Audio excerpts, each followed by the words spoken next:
Hey guys, so this is a spicy episode with Professor Bart Kay, someone who can be a bit controversial, especially for those who don't know what the carnivore diet is or who have never heard of Professor Bart Kay. We get into topics such as why veganism is in fact a anti-humanist ideology. We get into some of the biochemical processes behind the supposed insulin resistance and much, much more. So why should you listen or hear out someone like Professor Bart Kay? Well, despite the fact that he has a scientific background over 20 years working in the field of nutrition science, cardiovascular pathophysiology, and sports medicine, basically, he has clinical experience. He has seen patients. He's been in the real world, seeing whether the theoretic things work out or not, what works, what doesn't, which a lot of scientists actually lack. Like they're inside their laboratories, they're controlling these little experiments, everything is controlled for. But a real life experience or real life application of a lot of these supposed nutritional theories are lacking. So this is why I consider him an important voice, whether you disagree with him or not, whether you like his personality or not. I think he adds a lot of value into the nutritional space, and in this case, also the carnivore space, because he can be a bit spicy amongst the carnivore community as well. Anyways, I hope you guys enjoy. But first, if you really like the podcast, you can support me by following me on Fountain or on Nostr. You can also follow me on YouTube or on Spotify. And if you really, really like my podcast, you can support me by sending some sats my way. It would be greatly appreciated. Thank you very much. Okay, welcome everyone. Today we have a very special guest, Professor Bart Kay, very well known in the carnivore community. First time I have someone well known on my podcast as well. So for those who will be listening to this later on YouTube, this goes to my Spanish-speaking audience. I will add subtitles to this. So we're going to cover really basic things right now because I feel a lot of people in Mexico, Latin America in general, Spain, don't really know a lot of these general terms that I believe a lot of people in the English-speaking community and in the carnivore community already know. So we're going to begin with very basic questions. First of all, Professor Bart Kay, before you introduce yourself, there's a lot of appeal to authority, especially I would say here in Latin America. So people care about titles and things and whatnot. So can you introduce yourself, but also could you present your credentials and why should these appeal to authority people listen to someone like you? Right. Okay, well, for what it's worth, I had a 20-something year career in academia previously, where I taught 3 different specializations in 11 different universities and colleges on 4 different continents. And those specialities were the physiology and, the physiology of rest and exercise, usually just called sports science, then human nutrition, then cardiovascular pathophysiology. What causes heart attacks and what doesn't? I published a number of peer-reviewed articles in my time, did a number of multi-million-dollar external consultancies, did my teaching load, did 20 years of that, got no thanks for it, and decided to do my own thing. So these days my credentials are online influencer, if you like. However, I happen to have a little bit of knowledge in the field and am happy to espouse my ideas around that. It's all backed with, 20 plus years of working in science as a scientist, where you are required to back up everything you say with evidence that it's so, and to be disciplined about what you claim and what you don't claim. So that's my whole standpoint in terms of that. Why should someone listen to me? Well, I guess it's your decision. It's buyer beware a bit as to who you listen to. What I suggest you do is that you subject everything that you hear me say to a test of basic common sense. Does this guy make sense in what he says? While I have as many titles as you'd like, none of them actually mean that what I'm saying to you is correct necessarily. Appeal to authority is a form of fallacy at the end of the day. These days, certificates saying people are competent in this, that, and the other thing are actually given out more like lollies, sweets, than actual qualifications. When I started teaching about 20-something years ago, the primary thing that I was judged on as an academic was what grades do my students get. By the end of it, I was judged on a thing called student satisfaction. How much did they like me? And science has lost its way completely. Scientists have lost their way completely. along with a societal loss of its way in terms of what's going on, academia has followed suit in similar ways. So unfortunately, someone coming to me with 7 bits of paper saying they're competent in this, that, and the other thing will not impress me. Neither necessarily will a list of peer-reviewed publications even impress me. What will impress me is what comes out of someone's mouth. Have they got it? Do they understand? Unfortunately, it's a rare thing, in my opinion. True. So, there it is for what it's worth. Yeah. Perfect. Excellent. Yes, I think that's very important to sell the foundation for this. So I'm going to go for the Eugler, the science. In this case, nutrition science. Yeah. Nutrition science, the state it is in right now, how much can we trust it? And should we base our diet on the science, the nutritional science that is out there? Right. Not at all, and no. There is absolutely nothing out there that would inform what a person should or should not eat in the so-called peer-reviewed literature concerning human nutrition. There are reductionist studies of a short-term nature and or a poorly controlled nature and or a directly pseudo-scientific nature, i.e. just rubbish. Or, on the other end of the spectrum, there are long-term prospective cohort studies with no attempt to control anything, no attempt to actually do any science, intervene in any way or do an experiment, just to observe what happens and report associations between X and Y, with no reference in that case to an ability to inform on cause nor effect, but to claim cause and effect anyway on the basis of such studies, because discipline goes out the window. So the basically, stuff that would actually do, the stuff in the middle, the stuff that would be needed is not there and never will be there, can't be there. Ethically impossible, practically impossible, financially impossible. It's just not going to happen. It's like for the average layperson, it's because most of the studies done in nutritional science are observational studies, correct? And therefore, they're just like they're what do you call it? Surveys, health surveys, like seeing what people are eating in the last year or so. Yeah, exactly. So, what would be needed to know once and for all what a human should eat? Like, what type of scientific experiment would be needed for that? You would need to start with a very, very large number of sets of genetically and phenotypically identical individuals, sets of twins, and you would need to separate them at birth or beforehand, actually, put them into separate laboratories where absolutely everything that could possibly intervene in their health status is monitored, controlled, known about, not allowed to vary between the two twins. And only the thing that you want to point your finger at as either being good or bad, that's the only thing that's allowed to vary. These people need to remain in the lab, locked in the lab, under observation 24/7 for their entire lifespans to measure who gets what disease and who doesn't on that basis. And you'd have to do that for every single food item individually in isolation to everything else that could destroy your ability to talk about cause. And it's just ridiculous. You cannot do that kind of science. Science, the scientific method, is not predisposed to answering these questions.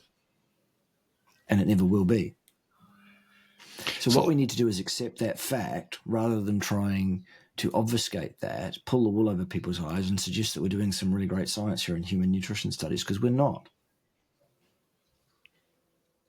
Because as a common argument, I guess, like vegans and people like that will say, like, okay, it's what we got.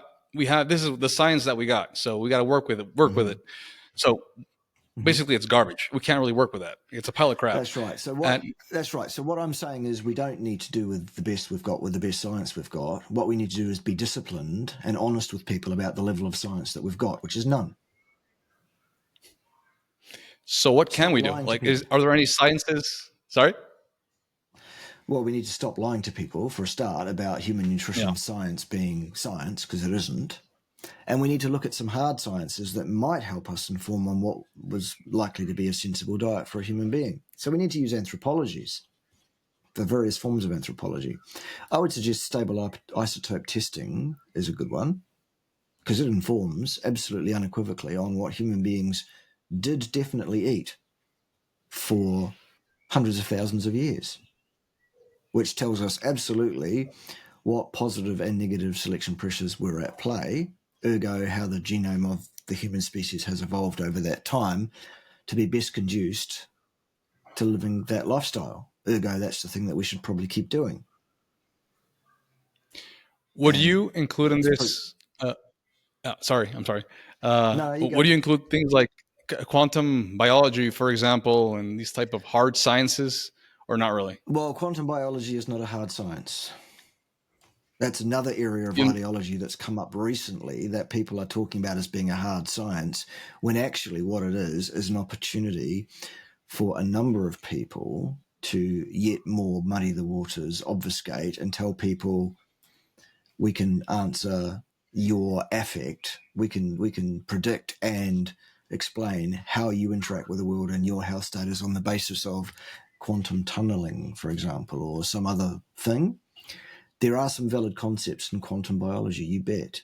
There are some people talking in a valid way about some of those things, you bet. Dr. Sarah Pugh is an example. She does talk about it in an indicated and disciplined way, as opposed to others who may have perhaps popularized the quantum biology area. Perhaps somebody whose name might rhyme with Dr. Mac Fruse or something like that. yeah. That individual does not speak about quantum biology in a way that is disciplined, indicated and useful to people. He spoke about it in a way that was inaccessible to people, precisely so that they couldn't challenge him and he could be the man, for example. Interesting. Now, that person and I, whose name might rhyme with Mac or Jack or Frack or anything else, is also someone who is acquainted to me. I do know him. I have spoken to him on a number of occasions, and I've said this stuff to his face. So I'm not talking about him behind his back. I've said it to his face. You need to stop doing that, I said to him all along. Anyway, as it turns out, he's been stopped now. So his channel's been taken down, is what I'm telling you. Oh, and it was nothing to do with me, by the way. Yeah, yeah, I believe you. I believe you. Yeah. No, it wasn't. Yeah. Really, honestly, it wasn't. Because I actually am not against that individual or what he's doing. I just didn't necessarily think he was doing it the right way, but that was his call. But things that you perhaps would you agree on, like deuterium, for example, as is that considered quantum biology or? Well, if you like, or not really. If you like, because it does speak about the difference between a hydrogen atom and a deuterium atom being problematic for the H0, H1 ATPase synthesis of ATP, for example. And yes, it is potentially a problem. So minimizing the deuteriation level, I suppose is the word, of your intakes is probably a good thing. Do we have any hard science to back that up? No, we don't. Do we have any experiments on people with different levels? No. It's one of those things that's theoretically a pretty sound idea. As opposed to an idea that's much more sound. So to hark back to it, let's measure the ratio of the isotopes of nitrogen, which is a stable isotope item, in the collagen, in the long bones of human skeletal remains of anything up to, they found 110 or 115,000 years old, I think, measured it and gone, well, that's what that human being ate then in terms of their trophic level. How much animal material and how much plant material did that individual human being eat? And the answers from all over the world in thousands and thousands of different cases and hundreds of different studies in the literature are all pretty much in agreement. And they all say that human beings ate the flesh and associated fat of animals almost exclusively for hundreds of thousands of years prior to the agrarian revolution, which, it turns out, seems to be the second worst thing that humans ever did, nutrition-wise, to add plants to our diet. The worst thing we ever did was add industrialized seed oils. Seed oils was the worst, I believe. Agreed. I think many would tend to agree to that. So you mentioned deuterium not being scientifically backed enough for to be conclusively seen as something that you should focus on. But I do know that you recommend grounding a lot. Yeah. Is the science behind that also not as strong, yet you do consider it Well, something important? First time that somebody suggested to me that electrical grounding was a good idea for health ongoingly, my response was, oh, for goodness sake, I'm a scientist. Why are you coming to me with this nonsense? And this person had enough gumption and enough brains to say to me, well, if you are a scientist, you'll go and check out whether what I've said is indeed backed by any science then, won't you? To which I had to respond, well, you got me there because I didn't know. I just reacted that way emotionally, completely unscientifically. Anyway, I went and looked at the literature, and there is pretty good indication by way of at least pilot studies for a number of different claims about the immediate health outcomes or changes in a person's health status or physiological status associated with grounding. So I thought, well, it also makes kind of sense. So to me, that's stronger, but still not scientifically an established thing. Absolutely. For example, when you ground habitually, an abnormal cortisol profile tends to normalize over time. If a person is having an issue with sleeping, it tends to improve when you ground. When they test the people's brainwave activity to grounding versus sham grounding, what you find is that people who are grounding get a shift away from fight and flight brain patterns towards rest and recuperation patterns. Interesting. When you ground, the effective viscosity of your blood is immediately decreased that second by a factor of 3. Your blood becomes much, much thinner immediately. Disconnect from the earthing and it thickens right back up within a very short period, like seconds, for example. Wounds tend to heal more rapidly in both human and animal models, for example. There are all sorts of things that go on associated with grounding. And you would say that it's basically because of. Sorry. Oh, yes, it lags a bit. Yeah, sorry.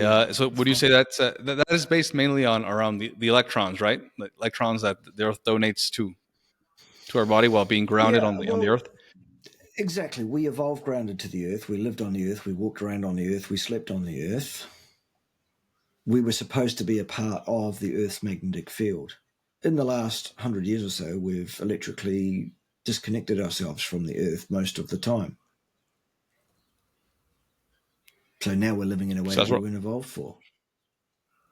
All right. So yes, Perfect. when you ground, what happens is your body will absorb electrons from the Earth into your body and thus have all sorts of effects, including antioxidant effect, actually. They neutralize free radicals, basically. No, so that's what causes inflammation for the right part of the body. Yeah, it's really interesting. It's really interesting. Plus, it's free, so it's not going to harm you. It's not going to do anything to you. So why not? That's it. Why not include that? So also another concept that's being tossed around a lot is insulin resistance, and you've talked a lot about the Randall cycle. Now, in Mexico, people are catching up with that. Well, no, with the insulin resistance part, like doctors are barely starting to talk about that. But definitely, I've never heard anyone talk about the Randall cycle. Could you quickly tell us a brief introduction of what Randall cycle is and what is it versus insulin resistance? Yeah. Right. So the Randall cycle, first of all, probably shouldn't be called a cycle because it's not. It's a bunch of various aspects of your metabolism that act and interact and react with each other in such a way as to lead to the following situation, basically. If your mitochondria are largely using carbohydrates as a substrate for oxidative phosphorylation, then those mitochondria tend to prefer to continue doing that. It's a form of entropy, really. A thing will continue to do what it's doing until a force powerful enough to prevent it from doing that or to cause it to do something different is used. The same is true when your mitochondria are oxidizing mostly fat for oxidative phosphorylation, they would prefer to continue to do that. It takes quite a bit of sugar to stop fat oxidation and set the metabolism running back that way. And basically what I'm saying is they counteract each other. They cross-inhibit one another. So if you have a diet which is which has a mix of carbohydrates and fats, then they will cross-inhibit each other, and the actual energetic state of the mitochondria will suffer. Ergo, the inorganic phosphate level in the cells will build up. Ergo, you will get AMP kinase mediated issues, and you will get pro-inflammatory cytokines being activated by the increased inorganic phosphate level in the cell, etc. Bad thing, basically. So the secret to avoiding the Randall cycle issue is to eat a diet which is rich in fat and poor in carbohydrates, or rich in carbohydrates and poor in fat. Not to have a mixed diet. Mixed is not your friend. Mixed is the worst possible diet you can eat, actually. The very thing that they're telling us, you should have a mixed diet, you should have a balanced diet. No, you shouldn't. You should do no such thing. Then what you need to do to decide whether you're going to eat the diet which is rich in carbohydrates or the one that's poor in carbohydrates is you need to compare those two diets in terms of the nutritional componentry as compared against human requirements. And you'll find out that one of those diets is absolutely, completely destitute of nutrients for a human being. And it's the one that's rich in carbohydrate and poor in fats. It's the plant-based diet, which is the one that's the second worst diet you can consume. The winner, the best diet, is carnivore. Why? Well, let's go back to what have we been eating demonstrably, absolutely, and without question for at least 100 and something thousand years. Well, it's meat and fat, so perhaps we should keep doing that. Nice and simple. Nice and simple. And what would you say? So what about insulin resistance? Should people continue using insulin resistance as a way to explain what's going on? I wouldn't use the term myself. I think it's a very poor term because insulin resistance is a construct, meaning something that has been put together. It's an idea. It's a concept. It's not a physiological thing. There is no level of insulin resistance that you can go and buy an insulin resistance meter to measure. It's not a physiological signal. It's a mathematical sum that you have to put things that you actually can measure into. Those things are blood glucose and blood insulin levels. And then you go, calculate the result, please. Tell me what my insulin resistance level is. Oh, okay. The other thing that's problematic about insulin resistance is it is claimed to be a pathology, and it is claimed to be the etiology of diabetes type 2, which is not true. It's nothing of the sort. The thing that's being touted to be called insulin resistance is, in fact, the Randall cycle doing exactly what it's supposed to do. It's blocking sugar out from the cells that would otherwise damage those cells were it allowed to enter according to its concentration gradient. So the sacrificial lambs become the red blood cells, mostly, and the vascular endothelial cells, both of which can be replaced very, very quickly because they're quite simple cells, and they're normally replaced very, very quickly. That's the biological design, as opposed to a much more complex cell, which takes quite a bit more to get replaced. So instead of destroying, for example, all our muscle cells by letting sugar pour into them and glycate them all, we block that off when we have enough energy in the form of fats or carbohydrates or both. So the cell is saying, we're full now, we have all the energy we need, we're not going to accept any more energy. And so therefore, while insulin is a key that can open the cell to glucose from the external compartment, allowing those GLUT4 transporters to transport glucose in, there's another key that can be locked on the inside saying, even if there is insulin, we're not interested, thanks. So that's what's happening. That's what the Randall cycle is. It's basically locking that door from the inside. saying we're done here for now. We have all the fuel on board that's required for the foreseeable future. Any more would be damaging because sugar is toxic at high levels inside cells. So we're not going to have that. And that's all it is. It's not a pathology. It's your body doing exactly what it ought to do. The solution to so-called disordered carbohydrate metabolism is to stop eating carbohydrates. The exact number of required carbohydrates in the human diet per day, not 1, 0 per day ever. Your body is capable of manufacturing all the glucose that's required itself from non-glucose precursors, and no, it's not a stress for the body to do that. It's designed to do it. It's part of the normal, natural metabolic processes as outlined in any metabolic pathway tree you like. The one that's specific for human beings is probably the best one. Yeah, because that's also another comment right there. Right? The cortisol levels increase a lot with the ketogenic diet. Be careful of that. Another very common comment they say. And I guess what you mentioned there. Cortisol is a stress hormone? No, it isn't. No. True. Stress is one of the things that can lead to an aberrant cortisol profile. But cortisol itself is not a stress hormone. It doesn't cause stress by being there. And neither is it necessarily symptomatic of stress. It's a multi-purpose messenger. Sorry, go on. I interrupted you. No, that's perfect. Actually, there's a lot of ideas here that I think people have never heard of, especially in the Spanish-speaking community, and I think they need to hear it. Unfortunately, time is short, so we'll definitely have to come back and see those things more deeply. But moving on, Sure. Going back a bit with the Randall cycle. So basically, that's why microvascular damage, the first type of damage that occurs in people with high sugar levels, because they're the sacrificial lamb, the endothelial cells. And I guess that could explain why renal failure is the number one cause of renal failure in the world is type 2 diabetes, because in the end of the day, the glomerulus, I don't know how you say it in English, I forgot the name.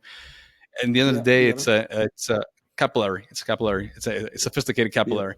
So part of the vasculature. So people, that's important to take into consideration.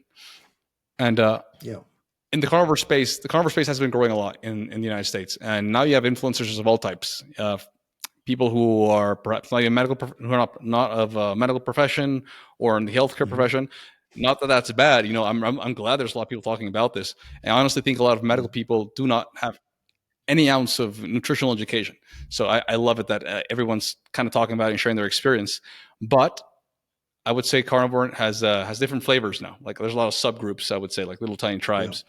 What would you consider the biggest misconceptions being propagated in the carnivore space right now about the carnivore diet? You do not need a single ounce of carbohydrate, sugar, fruit, or honey in your diet ever. No, you don't. That's the biggest miscomprehension. Number one, as far as I'm concerned. Number two, you do not need to be concerned what level of lipoprotein of any kind is in your blood at any time ever. No, you don't. Ergo, you do not need to intervene or even attempt to intervene pharmacologically or otherwise via diet to attempt to affect a change of any of the level of any of the lipoproteins or any subfraction of the lipoproteins in your blood at any time ever. No, you don't need to do that. Thirdly, you do not need a single gram of fiber, ever. Not one. You will still be able to go to the toilet. You will, of course, on a carnivore diet, go to the toilet probably slightly less often in the first year, and then it will even out to daily after that probably. And the volume of your stools will be much smaller. There'll be much less waste because, well, you can absorb almost everything you eat as a carnivore, as opposed to on a plant-based diet where you can absorb almost none of it, in fact. Fourthly, red meat is not even meaningfully associated with increased cancer rates, let alone the cause of it.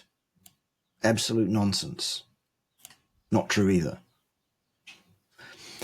All of these imbeciles, these theologues running around trying to teach people their religion, and I'm talking mostly about the vegans and the people that say that animal products are bad for you and meat is bad for you and saturated fat is bad for you and all this kind of utter claptrap, I think they're doing a huge disservice because none of those things are supported by science. Not at all. There you go. There it is in a nutshell. Oh, perfect. That's beautiful, actually. Good. Fantastic. And what do you say actually to those people who take things? I would call them a bit fragile people who think you're perhaps very arrogant or too straightforward with people, or perhaps being too harsh on the vegans or on the omnivores. Good. Yep. Good. Okay. In terms of arrogance, if you look up arrogant in the dictionary, it's inappropriate or over self-confidence that's not backed up by runs on the board. Well, my confidence is absolutely backed up with runs on the board. My academic CV, my clinical practice CV, my attracted external consultancies register of various organizations that have paid me a lot of money for my opinion, all absolutely above reproach, despite what the vegans will tell you. Oh, no, he's just made it all up, they'll say. Well, that's fine. I don't actually care if anyone thinks I made it all up or not. It's all actually pretty well signed and sealed above board for anyone that wants to actually do the proper research into me to find out what my background is. So, no, I'm not arrogant. Maybe I have strongly held opinions, but my strongly held opinions are on the basis of more than 2 decades of being involved in producing the science, consulting with folks and, all of that kind of stuff. So no, I'm not arrogant. I just know what I'm talking about. In terms of am I too harsh on these people? Well, no, because they are actually the ones who are arrogant. They are the ones with what we call Dunning-Kruger syndrome. For those that don't know what Dunning-Kruger is, it's someone who is so destitute of competence that they are unable to see their own level of incompetence. They think they're clever. They think they have the answers. They think they're right. And as such, the only way to combat that is with shock and awe. Plus, when I first started trying to be a social media influencer, I thought what I'd do is I would just say the science in a dispassionate way. I wouldn't say any naughty words. I wouldn't get emotional about it. I wouldn't have any, I would just say, well, these are the facts. Nobody watched it. Nobody was interested. But as soon as I started using naughty 4-letter words, and indeed using double banger versions, putting a hyphen in and using 2 of them at once, for example, suddenly I had an audience. Now I was funny and people wanted to see who was wrong on the interwebs this week and what was I going to say about this, that, or the other thing. And then I started using that as a subterfuge way of educating people before they realize I've done it. And the rest is history, really. So my persona online, the swearing and the carrying on and the being cross with these people, I am genuinely cross because these people are hurting people by lying to them and by not understanding their own level of incompetence, basically. But the way I present that, by being overtly, clearly playing the role of someone who is really, really angry personally at somebody and swearing at them and stuff, well, that's just for clicks. Because none of these people are important enough in my life to matter a hill of beans. None of them. Yeah. So that explains all of that. And if you don't like my style, well, don't watch my videos. That's no skin off my nose either. But you won't learn. You probably won't learn half of what you could learn from me from many of these other influencers. And I'm not saying I'm great and everyone else sucks. But basically, what I'm saying is I'm really great and everyone else sucks. You should come and listen to me because I'm the science. Trust me, I'm safe and effective. Don't question the science. Basically, TM. And so later on, I don't know if it's okay with you. At the end of near the end of the stream, if we can ask some questions from the audience, are you okay with that? Okay, sure. Perfect. Yeah. So we've to close up that last question. Do you think a lot of these vegans? I'm going to talk about vegans because I think they're the most loudest in many of the cases. Yeah. Do you think they come out of a place of malice or just plain ignorance, or what is it exactly? What do you consider? Well, some of them come from a place of malice towards humanity. To some degree or another, to adopt, to embrace a vegan ideal is to be anti-human, because the appropriate species-specific diet for a human being that has evolved in a specific niche, like every other animal on the planet, is hypercarnivore. That is absolutely established beyond any question. Even though we don't have sharp, pointy teeth like this, we are still absolutely evolved for the eating of the flesh of animals. And that's what we should do. So to say anything other than that comes from a place of being anti-human. Whether each individual vegan is actually themselves genuinely anti-human, or whether they themselves are just destitute of an understanding of all of this and have been influenced by someone who is themselves overtly evil, I think for most people it's the latter. The people that make me the most, most people are just ignorant. And some of them absolutely stunningly ignorant. Some of them, for example, have no more than a high school diploma behind them, and they come online as if they're the great bloody scientist. I'm talking about you, Richard Burgess, otherwise known as Vegan Gains. A boy who lacks the courage to face me face-to-face for a debate. Of course he won't come and debate anything with me, but he will try and present himself as not only a competent, but he even presents himself as an expert commentator on the science. Well, how is that possible when you've got a high school diploma and no more? Interesting. But he's not overtly an evil individual. He's just a very, very ignorant little boy. The evil people are these people with significant education in another field, and I'm talking about the medical professionals, who then present themselves as being competent in nutrition because they have a medical degree. No, that's like me saying I have X number of degrees in physiology, ergo I am now an expert in electronics, and you need to consult with me about your electronics project. Only if you want your electronics project messed up beyond recognition. And that's what you're going to get from most medical professionals if you ask them about nutrition and diet and physiology and statistics and research methodology. They've got a clue. That's not in their training. And then they're using this thing, vegan doctor. I'm one of the vegan doctors. There's no such thing as a vegan doctor. Doctors are not trained in nutrition one way or the other. And you're leaning on your so-called credibility as a medical professional to make yourself out to be expert in nutrition. That's ridiculous. Anyway, that's my rant. I agree. No, I agree. I think that also applies to a lot of carnivore doctors as well. Perhaps I also include myself. Yeah. I am not an expert at this. I'm reading. I am educating myself constantly. I'm trying to go into harder sciences. But I don't know a lot about statistics. Definitely nowhere near as what a statistician would know. So, I think that goes both ways, basically. Yeah. So absolutely. Also, yes, I agree. And I've also done critiques on some of the so-called carnivore speakers, like Paul Salad. I don't know. I've done a number of videos about how ridiculous everything that comes out of that boy's mouth is. For example, he's not the only one, of course. There are others, but that's for another day. Yeah. Totally, I agree. And okay, so also another great myth that I've been getting a lot. Well, not myth. Question I've been getting on my channel a lot. Zone 2 cardio. Like that's another sacred goat, I would say, amongst the health group people. So why does the science say that Zone 2 cardio is great for you? And is it great for you? Well, the science doesn't say that, in fact. Some of the people who claim to be involved in the physiological sciences say that. It's their interpretation of the model that they were taught of how physiology works. Unfortunately, the very model that's taught in exercise physiology, for example, from the ground up in terms of muscle energetics, is absolutely false.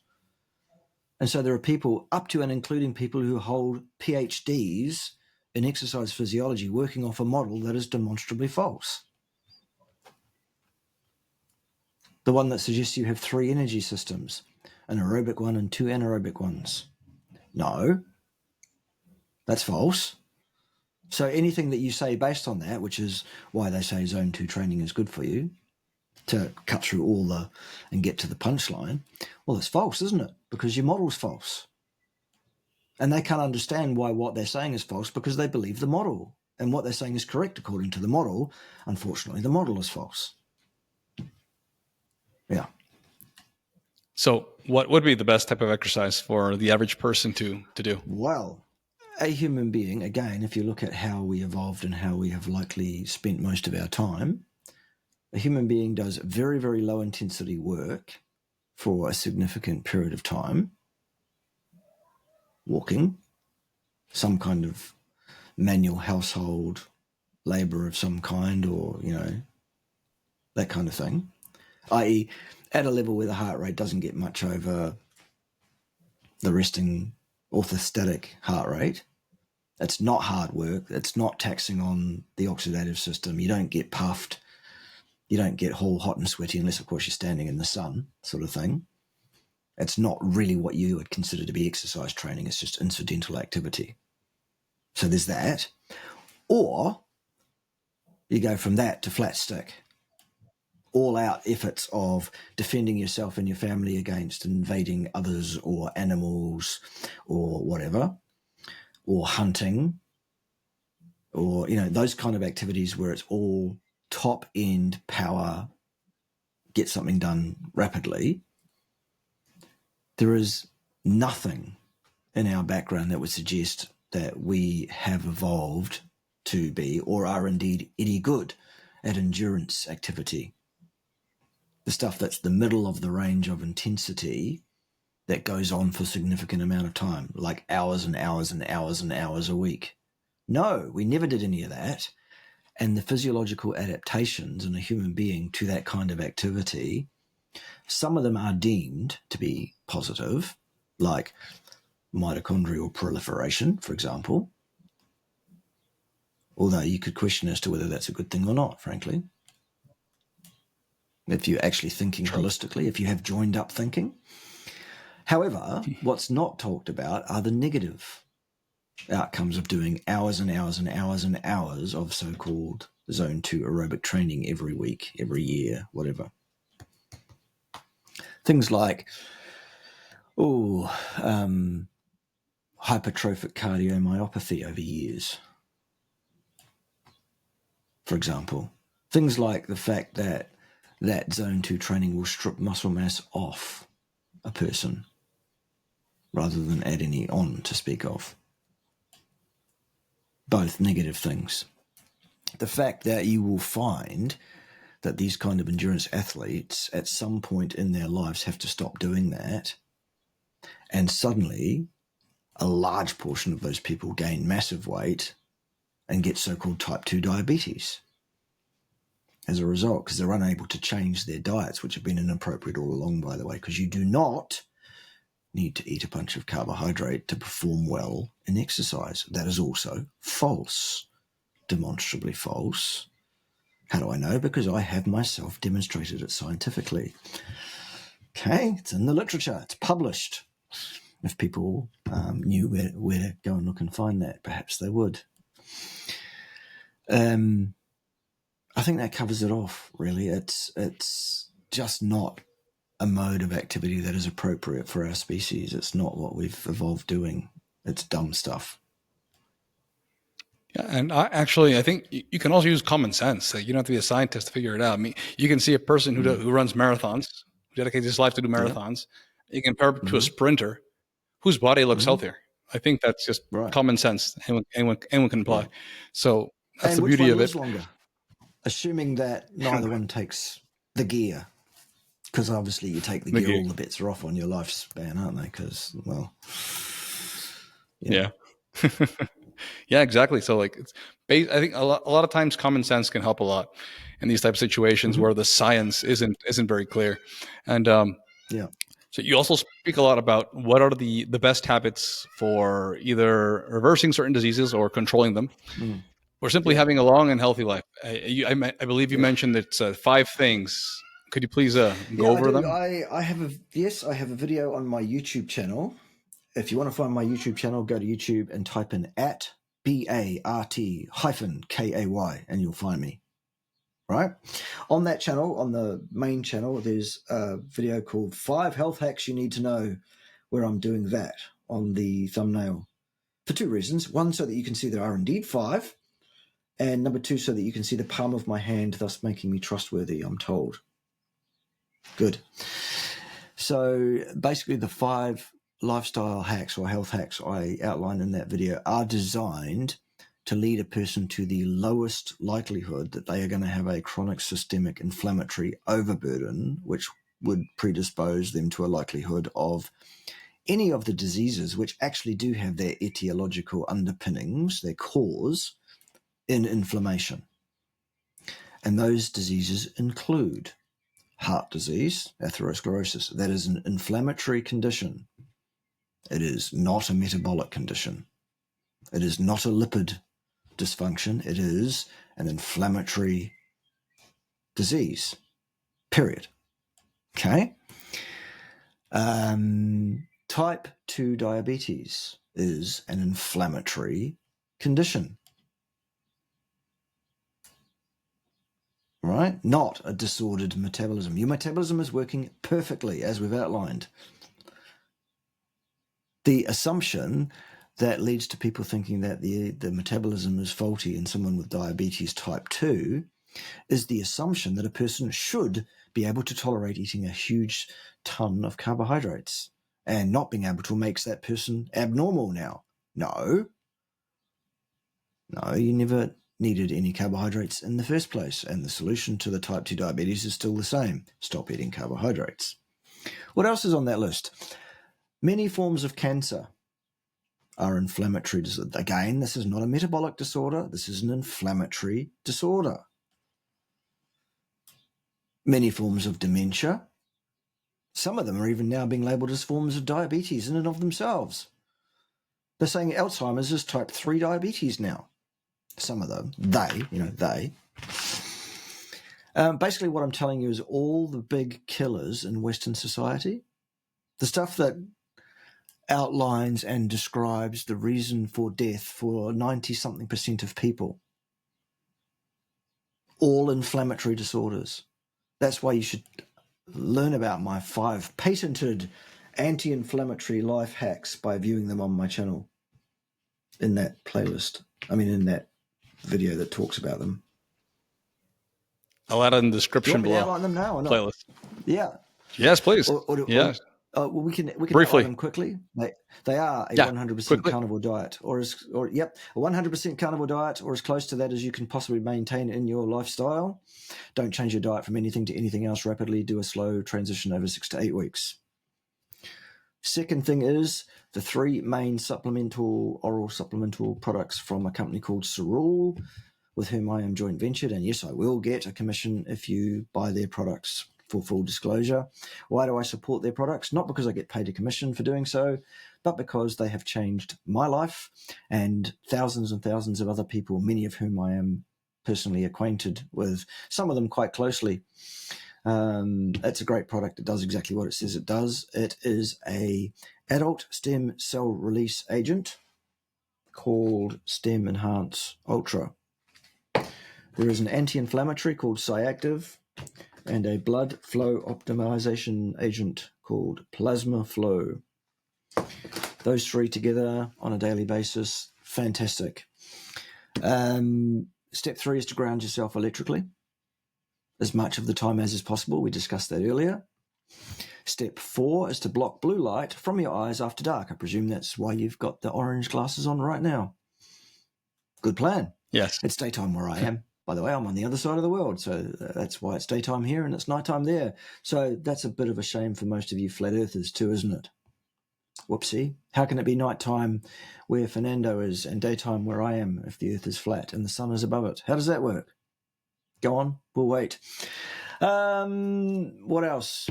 Number 5 on my list of 5 things is high intensity burst and repeat exercise.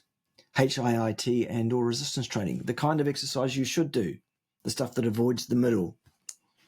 Do that for 45 minutes, 3 or 4 times a week. Jobs are good. And there it is. That's my patented plan for reducing one's inflammatory overburden. Nice and simple, right? Okay, Yep. fantastic. I love simple. I think people love that Good. too. So, okay, They so we're better, running because out of I'm the time. So, science, remember? Don't question the science. exactly. Mm. Um, so, real quick, have you had any problems with censorship on YouTube or anywhere Oh, else? yes. Oh, yes. Yes. But it's not overt censorship. Well, I have had some overt censorship. I've had various films taken down off my channel at various times because they were in breach of YouTube's rules. Even the ones that I put up that weren't in breach of the rules when I posted them up, and then later they've changed the rules and decided to retrospectively apply the rules that didn't apply at the time I made those videos to those videos. That makes sense, doesn't it? All the sense in the world. So yes, that has happened. But mostly the censorship that I receive from major platforms, legacy platforms, shall we say, is in my message not being in line with the accepted narrative. Ergo, I get what's called shadow banning, the thing that they will claim left, right, and centre that does not exist. Well, yes, it does. And I could show people my metrics in my back office of what happens when and what's associated with what, and you'll be in no doubt whatsoever as to exactly what goes on in terms of shadow banning. Yes, I have absolutely suffered hugely at the hands of the legacy platforms in terms of them having a say over my visibility. Yeah. And do you also have a problem then with managing, or not managing, I guess, having followers on different platforms? Because I believe you also post your videos on another platform where there is a bit less censorship, I would assume. Is that a problem for you to have like your No, followers I spread out? generally have no, not at all. I generally have my YouTube offerings also syndicated to another platform that claims to be less censor oriented, more free speech oriented, shall we say. And I've got that set to just automatically upload on both platforms. People have a choice where they want to watch for now. But at some point, all of those of us who say things that are not in line with the accepted narrative are all realistic that we expect at some point that our visibility will be turned down as far as zero. And then people won't have a choice. Okay. They'll have to go to the alternate platforms to see us speak from that point, because we won't be allowed to speak anymore on the legacy platforms. So I'm guessing I don't know if you're still shopping around, but are you looking for would you like to have a social media presence that cannot be canceled? I'm guessing the Well, answer is yes to that. I've heard various, and I'm aware of the Nostr one, but I haven't looked into it Yes. So particularly yeah, closely yet. Perhaps you and I can talk about that behind the scenes and see whether it's a good fit for what I do and how I do it or not. I would I'm totally agree. aware that yeah, I'm aware that platform is involved in cryptocurrency in some way, but then so no, is it's the not alternate. involved in. Yeah, so it's not involved in cryptocurrency. It's like its own thing, and on top of it, you have Bitcoin, just Bitcoin. Right. Okay, maybe they're starting to build things with some other coins, but right now it's basically just Bitcoin. Um, Right. but So they're involved in before I cryptocurrency. start, okay, so we can talk about that later on because there's a kind of a division between Bitcoin and cryptocurrency. There's kind of people would kill me if I accept that as Sure. the truth. But okay, Sure. Okay. Whatever. Yeah. anyways, yeah, exactly. Well, So let me but ask you a question. Is Bitcoin or is it not a cryptocurrency? I would say it is considered a cryptocurrency, but I think when you put in Bitcoin with cryptocurrencies, like in that basket, you consider it a shitcoin along with Ethereum, Solana, and all these other things. The major thing is Right. that Bitcoin is decentralized while the others are not. So that's why Bitcoiners kind of like to differentiate. But yeah, I honestly do say it's a You cryptocurrency. can In the end school of me the on day, it's a digital. cryptocurrency later. I don't know anything about it. Yeah. So that's fine. Yeah, no worries. Yeah, we'll say that for another day. Yeah. And Mm. so, because that's important, because right now I have some questions from people on Nostr. So I'm going to ask Okay. you some right. Yeah. So here we go. Yep. Yep. so Let's go. when join Nostr, Bart? I want to pay you for your fruit and honey takedown videos. I also get nervous when people like yourself speak so much truth power on YouTube. That ban hammer Mm. is always lingering. Nostr is a Yep. solution to having your audience all in one place. Fernando can help explain, because that's the thing with Nostr. It's not like if you get banned on YouTube, you lose all your followers, and then only Yeah. those who might know your alternative platform will follow you. On Nostr, that doesn't happen because it's heavily decentralized. If you get banned, let's say on a certain app, you can just open up your profile in a different app and you have all the followers that you had and nothing gets banned because it basically Nostr is a protocol. And on top of the protocol, you build all these different apps. So all your information is always going to be in the space layer. That's heavily decentralized, which we can talk about later. So the question is basically, we need to, and you'll also need to understand that I am a technophobe, and anytime you start talking about this kind of stuff, I'm going to glaze over because it's while these things might be great, they might be good ideas, they are completely fucking incomprehensible to the average human being. And so it's been simplified though. It's yeah. No, it's been simplified because there's like the first use case has been social media, and they've developed these apps that are basically a Twitter-like experience. You can speak to Dr. Kimberry actually about that. Yeah, I'm aware that he's involved in it as well. In terms of to answer the question, when am I going to join Nostr? I don't know if I ever will. It depends on whether I can get to a decent understanding of what the thing even is, as to whether it's any good for me or not. And secondly, you saying that I'm not a member of Nostr, therefore you can't pay me, is nonsense. You can pay me right now if you want to. Whoever wrote that question, you have the absolute ability to pay me for all my videos right now if you want. Just send me an email and I'll give you a number of payment opportunities for you. I can give you a PayPal address. I can give you a Patreon that you can join on a subscription basis to pay me every month if you want to. So all right, there's nothing perfect. stopping you paying me right now. Great. What's next? Next question: which carnivore voice? Oh, sorry. Which carnivore voice do you believe is the most underrated? Which carnivore is the most underrated? Which carnivore voice? Yeah. You? Me. I am. Yeah. With 50,000 subscribers, yes, I do. I agree. You bring down a lot of truth. Here's the thing. When you look at your YouTube back office and it says how many subscribers you've got, that's an AI generated number. It's not a count. Oh, okay. They decide what your followership is. Didn't know that. Most people don't understand that either. No. Yeah. Last question, because I know we're running out of time. Sure. What are your thoughts on coffee? Coffee is a recreational drug.